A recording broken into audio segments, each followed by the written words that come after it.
Manila Broadcasting Company. Sa balita, komentaryo, issue, serbisyo publiko. Aksyon! Balita Evening Edition. Magadulong sa inyo sang mga nagapanguna nga balita lokal, national, international, sports, kag entertainment. Aksyon! Aksyon! Balita Evening Edition. Kag karon ang inyong news team. Una sa balita, una sa aksyon. Mayong gabi Metro Bacolod, mayong gabi bugos nga Western Visayas. Welcome sa pagpangalagad sang Aksyon Balita Evening Edition karon nga adlaw Biyernes, Mayo 22, 2020. Ang inyo tagbalita Aksyon and Defensor. Makitan kita live sa amon official Facebook page kag sa amon YouTube channel ang Aksyon Radyo Bacolod kag batian pagi sa www.aksyonradyobacolod.com.ph. Kagaron para sa aton mga headliners, una sa balita lokal, duha ka mga anggulo ginatutukan sa pagpatay kay Roland Tan, testigo ginapangabay ang kooperasyon.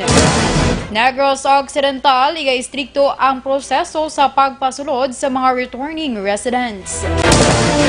Sa mga nagapangunang balita national, no vaccine, no classes policy, ginaduso sang isa ka mamalidha. Kapalaran ni DOH Secretary Duque, ginatugyan na kay Presidente Duterte. Sa atong balita international, sa New York, 72 anyos nga lalaki patay matapos ginbuno sang iya bata samtang yara sa Zoom video chat. Kag sa atong balita sports, LeBron James na report nga nag-host sang private workout. Kag sa atong balita entertainment, Crystal Fulgar nagkakuha sang duha ka mga YouTube ka gold play buttons. Una sa balita, una sa aksyon. Aksyon Radyo Philippine Standard Time, alas 6:07. Detalye sa aton mga nagapangunang nga balita lokal pagkatapos lamang sa mga ini. Ang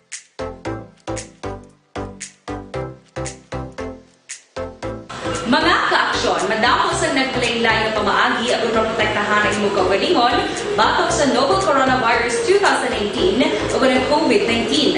Isa sa mga pinaka-importante ang regular, safe, and effective hand hygiene gamit ang habon kag tubig o ng alcohol-based hand rub. Yan ang proseso sa paghugas ng gamot na rekomendado sa World Health Organization.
Gamit ang makaksyon, hindi mo ng WHO Safe Hand Challenge ang gulmahin handa sa coronavirus 2019. Padayon mga kaksyon!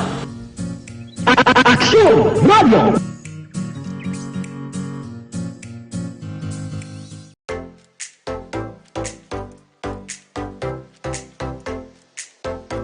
Mga ka-aksyon, madamo sa...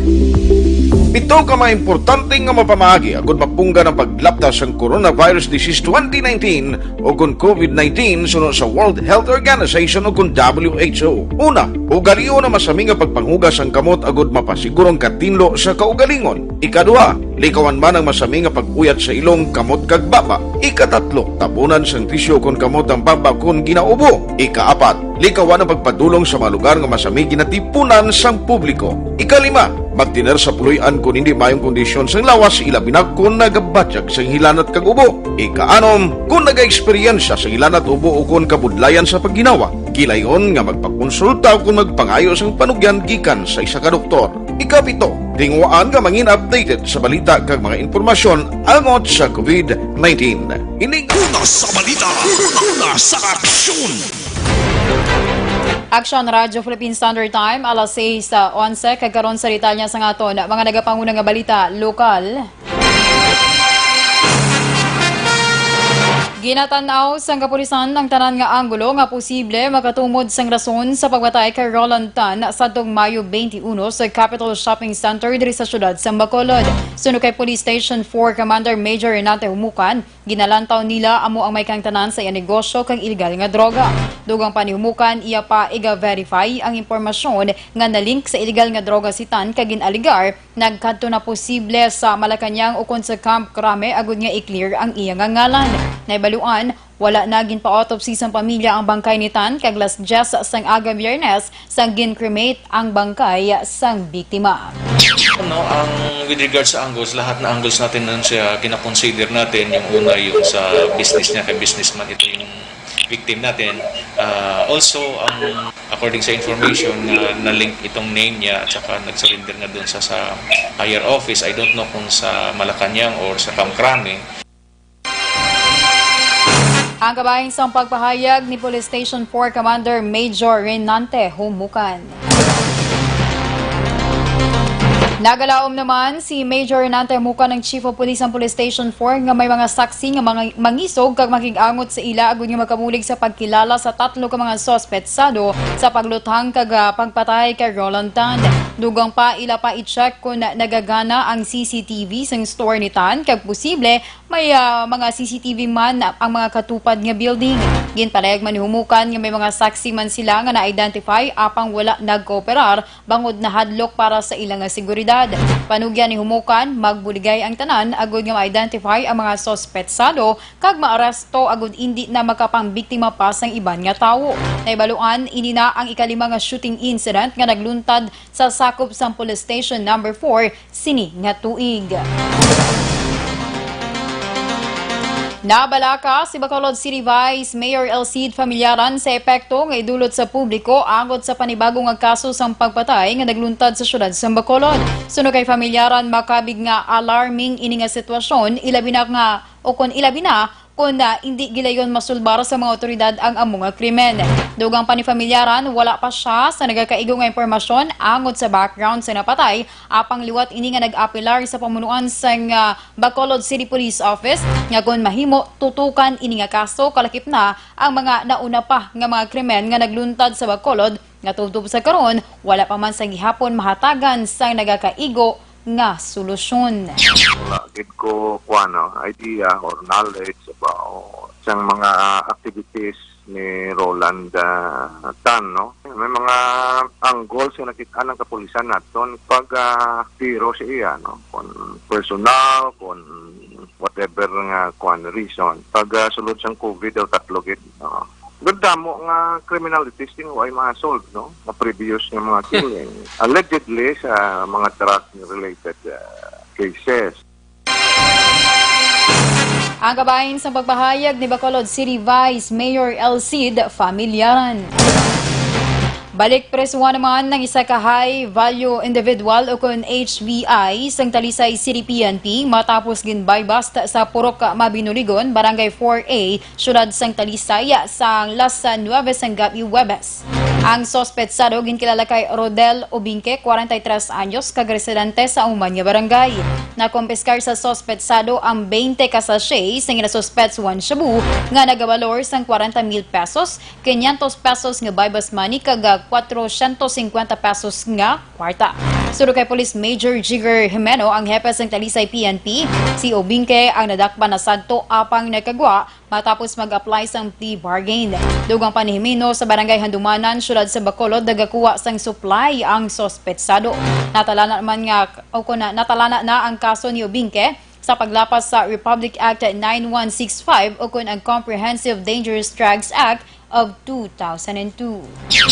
Toter, paraphernalia, kag may kwarta pa sila nga 450 pesos para nakuha. Hindi makonsider natin sa high value individual tungod nadangpanin natin sa sang previously for the past years.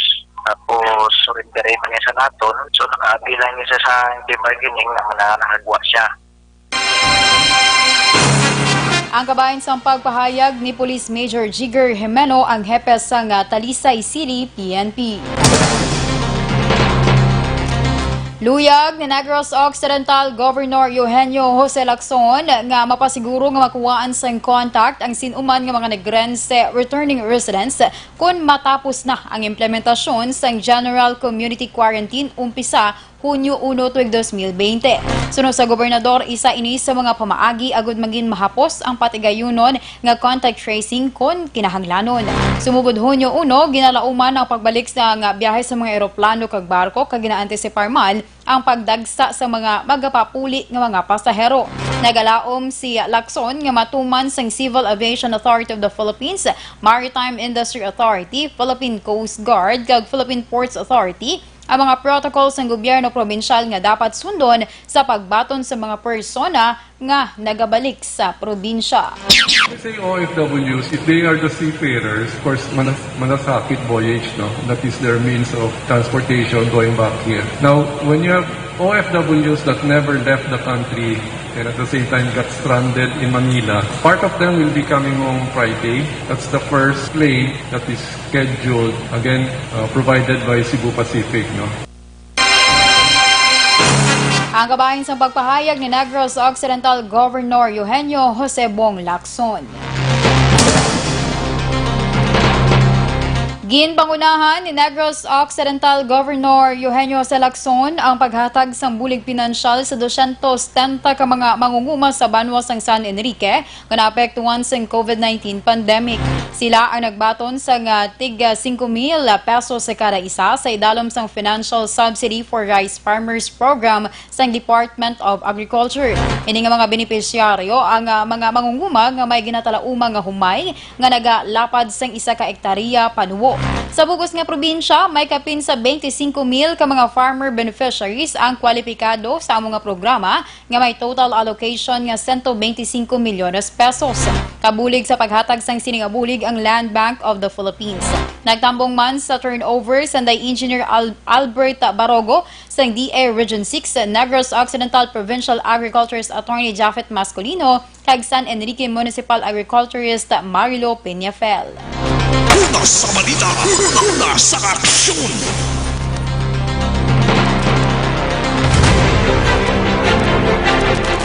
Para sa ating mga ka-aksyon, CL Pito-Pito makabulig para sa mga kababainhan nga naga-eksperyensya bala ginatawag dysmenorrhea kaga para man sa sakit sang tiyan. Mayara ini sang vitamin C nagapabaskog sang aton immune system. Paano may baluan kung peke ang CL Pito-Pito nga imo na bakal? Ang inasudlan 500 ml nga mineral water kag wala ginalibod. Ang original naman 375 ml plastic bottle kag green sina ang taklob para makasiguro pagid kadto sa mga malapit nga butika o kon farmasya sa inyong lugar. Dahil laking CL Pito-Pito, laging panalo. Una sa balita, una sa aksyon. Detalya sa aton mga nagapangunang balita national pagkatapos lamang sa mga ini.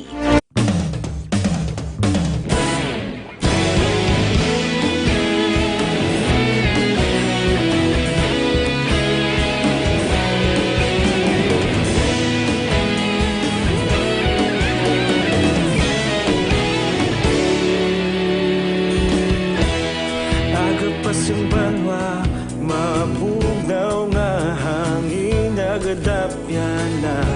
Ikaw nang ginapamati ang namon ginasanligan. Tingog sang probinsya, kamatuuran ginapalap na. Minsay nga may dala, paglaom kag kasanag. Tinuig na nagligan, ikaw gihapon ang ako nga istasyon. Sa pagbudlak sang adlaw, sa pagtuhaw sang biton. Mga balita nga dala inspirasyon. Aksyon radyo, bakolod man sa gihapon. Padayon Aksyon radyo, bakolod saludo sa imo. Padayon Aksyon radyo, salamat kisa pagserbisyo. Patas kag balanse, matuod nga mensahe, wala sang hinadang pilihan. Padayon Aksyon radyo.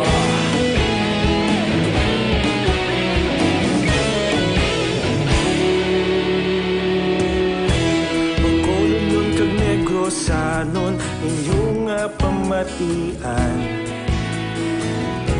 Stasyon nga nagapalaplag sang kamaturan. Mabakod nga prinsipyo, reporter handa sa serbisyo. Kahapon, karun kag sa gihapon, kita magapadayon.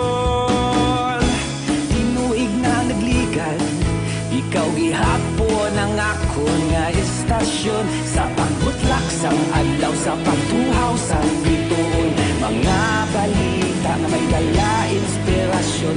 Aksyon radyo, bakolod man sa gihapon. Padayon Aksyon radyo, bakolod saludo sa imo. Padayon Aksyon radyo, salamat sa pagserbisyo. Patas kag balanse, matuod nga mensahe, wala sang ginadampikan. Padayon Aksyon radyo. Una sa balita, una sa aksyon, sa bakolod Aksyon Radio.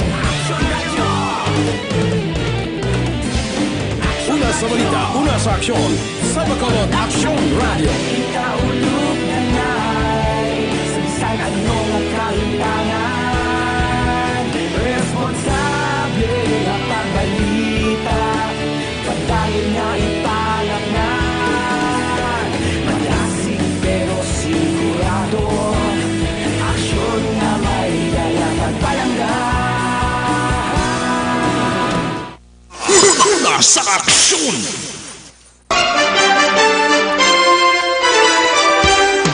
Aksyon Radyo Philippine Standard Time, alas 6:23, kagkaroon sa detalye sa ngaton, mga nagapangunang nga balita nasyonal.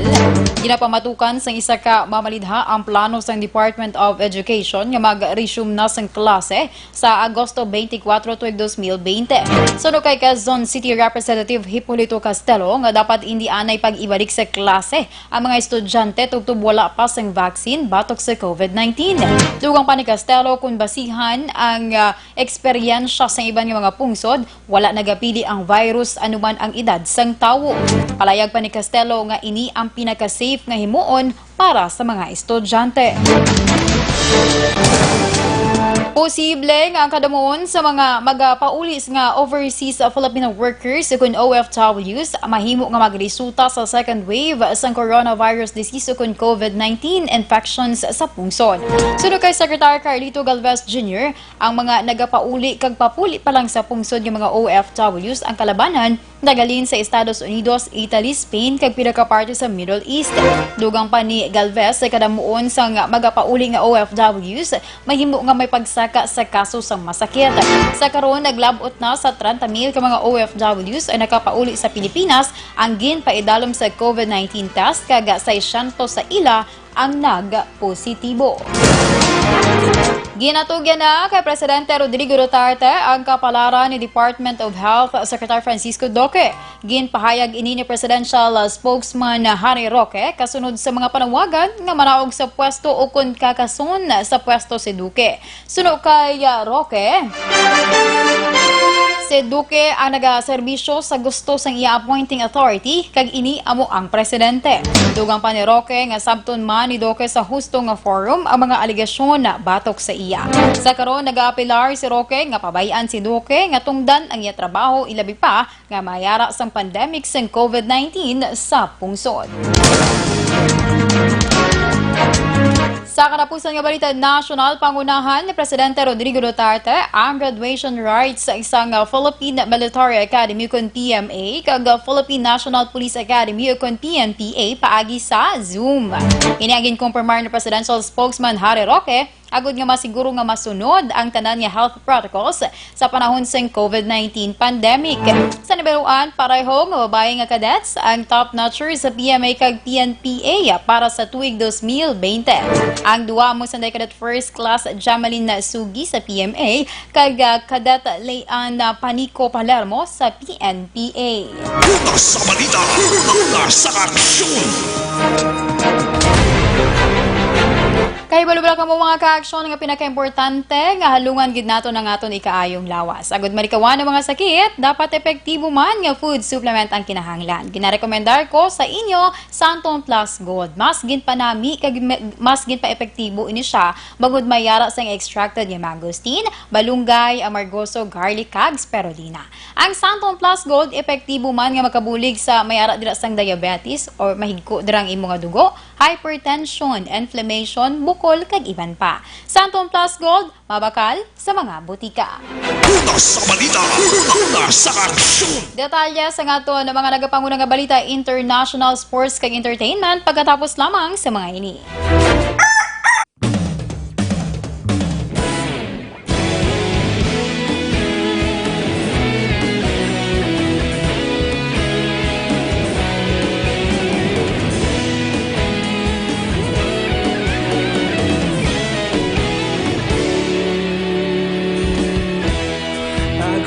Yung banwa, mabugnaw nga hangin nagadapyan na ikaw nang ginapamatian namon ginasanligan. Tingog sang probinsya, kamatuuran ginapalap na minsay nga may dala paglaom kag kasanat. Nagligan, ikaw gihapon ang ako nga istasyon sa pagbudlak sang adlaw sa pagtuhaw sang biton. Mga balita nga may dala inspirasyon, aksyon radyo bakolod man sa gihapon. Padayon aksyon radyo bakolod saludo sa imo. Padayon aksyon radyo, salamat sa pagserbisyo. Patas kag balanse, matuod nga mensahe, wala sang ginadampingan. Padayon Aksyon Radyo.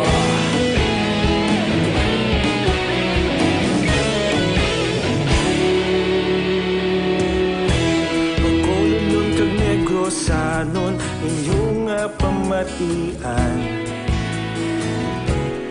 Stasyon nga nagapalaplag sang kamatuuran. Mabakod nga prinsipyo, reporter handa sa serbisyo. Kahapon, karon kag sa gihapon, kita magapadayon. Tinuig na nagligan, ikaw gihapon ang ako nga istasyon sa pagbutlak sang adlaw sa pagtuhaw sang biton. Mga balita na may dala inspirasyon, aksyon radyo bakolod man sa gihapon. Padayon aksyon radyo bakolod saludo sa imo. Padayon aksyon radyo, salamat kit sa pagserbisyo. Patas kag balanse, matuod na mensahe, wala sa ginadampingan. Padayon Aksyon Radyo. Una sa balita, una sa aksyon, sa bakolod Bacolod Aksyon Radio. Una sa balita, una sa aksyon, sa Bacolod Aksyon Radio. Kaulog na na'y sagsang anong kahintangan. Responsable at ang balita, pagdahil na ipalat na. Malasig pero sigurado, aksyon na may dalang at palangga.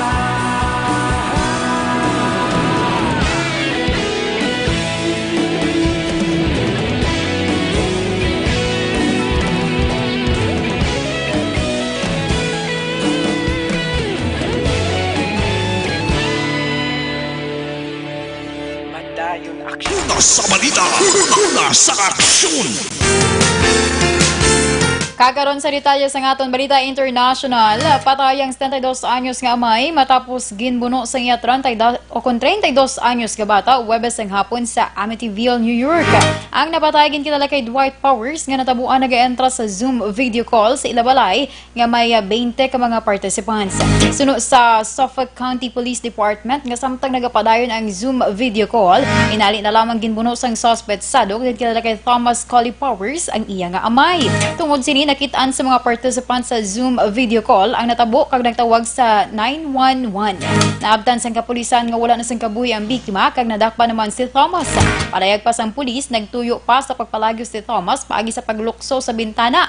Sa ikaduha nga panalgan sang balay rason nga na-injured ini kag gindiretso sa hospital. Si Thomas ang ginpasakahan sang kaso nga murder kag ginahibalo pa kung ano ang motibo sini sa pagpatay sa iya nga amay.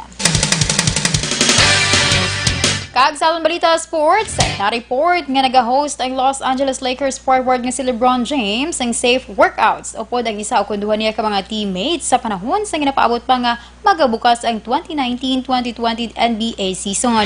Base sa report, ang stadium nga ginapatigayunan sa paghanas ang safe para sa mga selected teammates. Kalakip man sa mga safety measure nga ginapatuman amo nga ginpaidalom sa COVID-19 test ang tanan kag ginasunod ang social distancing. Una diri ang NBA season suspendido humalin sa Marso 11 tungod sa COVID-19 pandemic. Kag para naman sa aton na showbiz or sa aton entertainment news, double victory para sa actress kag Superman vlogger nga si Crystal Fulgar matapos niya makabaton sang duha ka Gold Creator Awards halin sa video sharing site nga YouTube. Gin-share ni Crystal ang news sa iya nga followers sa Instagram matapos niya gin-post ang iya nga awards. So kay Crystal, wala niya ginapaabot nga makalabot siya sa among nga point tungod sa nga iya ginumpisahan ang duha ka channel sini pagiman sa pag-cover sang kanta kag vlogs. Pero niya ginapensa nga para lamang sa kalingawan kag para maghimo sang memories. Nagalaw naman si Crystal nga magaserbi ini nga inspirasyon para sa mga aspiring man nga mga YouTuber.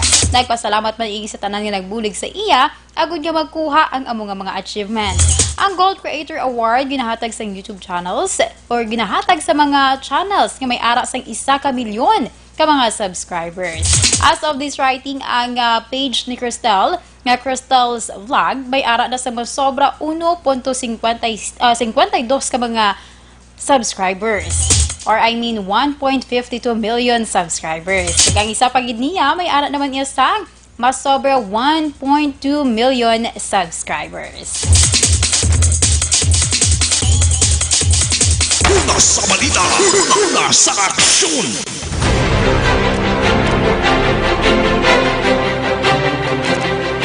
Aksyon Radio Philippine Standard Time, alas 6:34. Lagi nyo ginpamatian ang kabugusan nga detalye sa aton mga natipon nga balita. Dili lamang sa Aksyon Balita Evening Edition. Karon nga adlaw Biyernes, Mayo 22, tuig 2020.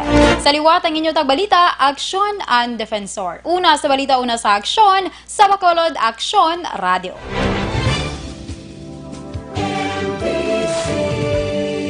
Manila Broadcasting Company. Sa balita, komentaryo, isyu,